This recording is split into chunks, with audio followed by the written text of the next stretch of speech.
In North American culture, we've all been sold this narrative that we should be buying a house in order to be successful. And while I think there are many good aspects to buying real estate and buying homes to live in, there are a lot of things that you can do, mistakes you can make that will prevent you from reaching financial freedom, and buying a house can be one of them. So in this video, I'm going to discuss how buying a house is actually not an investment, and why in Ontario right now, at these current prices we're seeing now in 2026, buying a house is actually oftentimes a financially poor decision. So I want to start off by saying I am not an expert. I'm not a realtor. I'm not a financial advisor.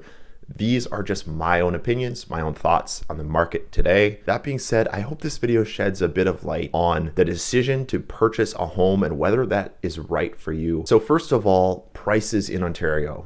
Right now, in 2026, the average price, I actually have no clue what it is, but to buy a single family home, you're looking at spending upwards of $700,000, $800,000 to get a decent home in Ontario. And we're not talking Toronto prices here. We're talking, small town, St. Thomas, Simcoe, those types of places. So prices are pretty high right now. Condos, you can maybe scoop up for anywhere from $300,000 to $600,000, but still, these are really high prices relative to what they have been over the past 20 plus years. And I think what a lot of people are doing these days, what I know a lot of people are doing these days, is they're getting themselves into a lot of debt to be able to purchase these homes. You got a lot of people, young people in their 20s, in their 30s, say, hey, it's time to buy the home. It's time to get started in building a life. And they have the job, but they don't necessarily have the assets, the investments behind them to sustainably fuel that purchase. I think it's really important to ask yourself, what is going to be the consequence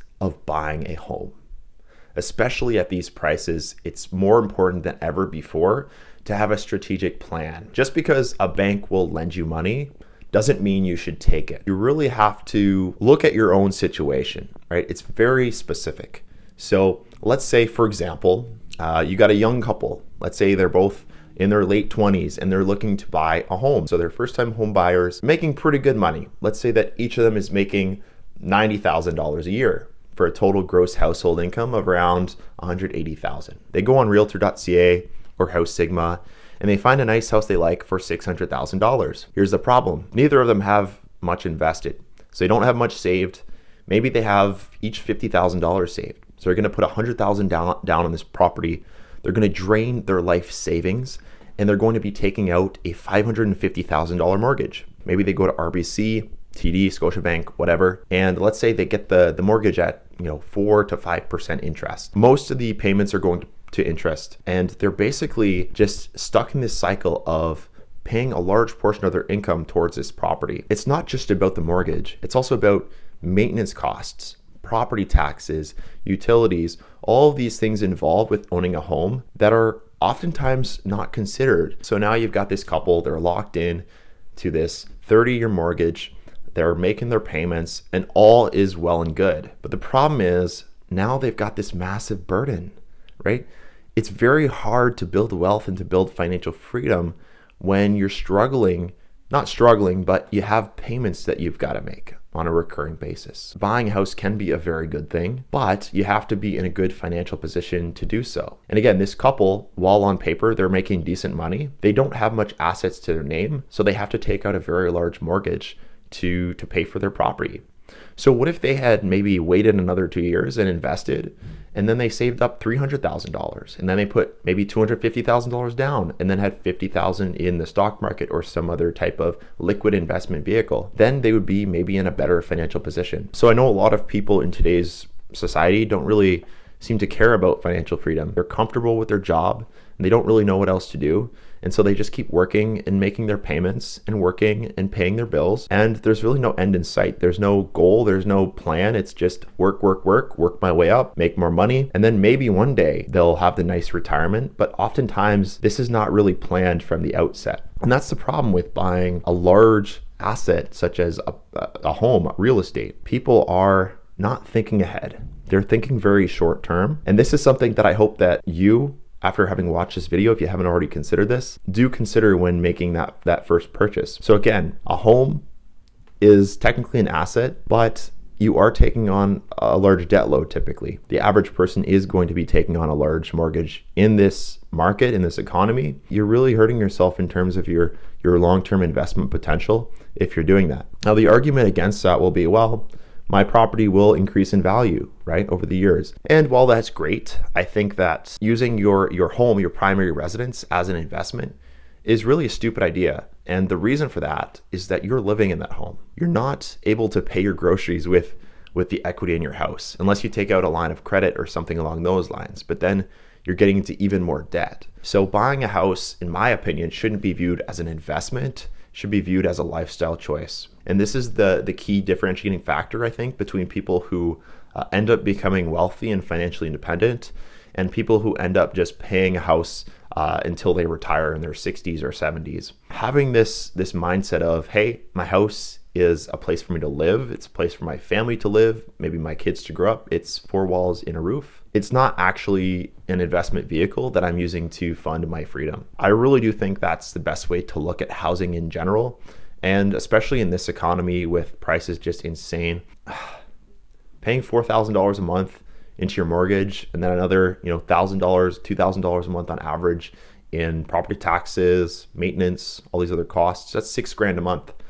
That's what's 6 times 12, $72,000 a year that you're paying into this property that you're living in. Housing is the single biggest cost for most people, right?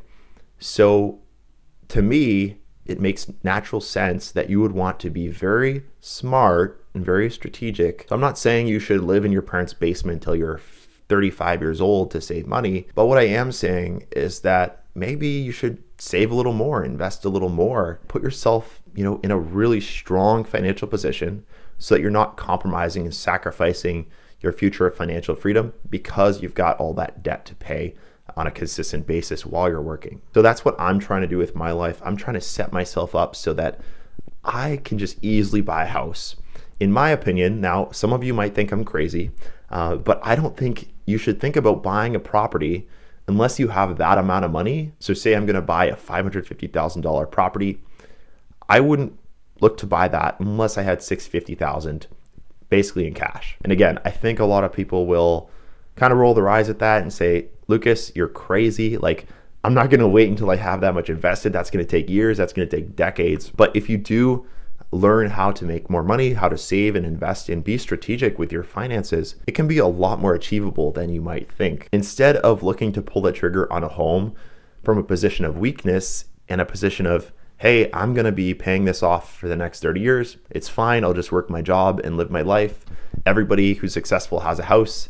So that's just the way it has to be. Think outside the box about this. Realize that you can do things differently and end up wildly successful in living your dream life from a position of power and not weakness. So I hope that you found this video somewhat useful. I know that it was a lot of just rambling, but the housing market it's not what it used to be, right? You used to be able to buy a house in Ontario, like a decent house for $150,000 back in the late 90s and the early 2000s.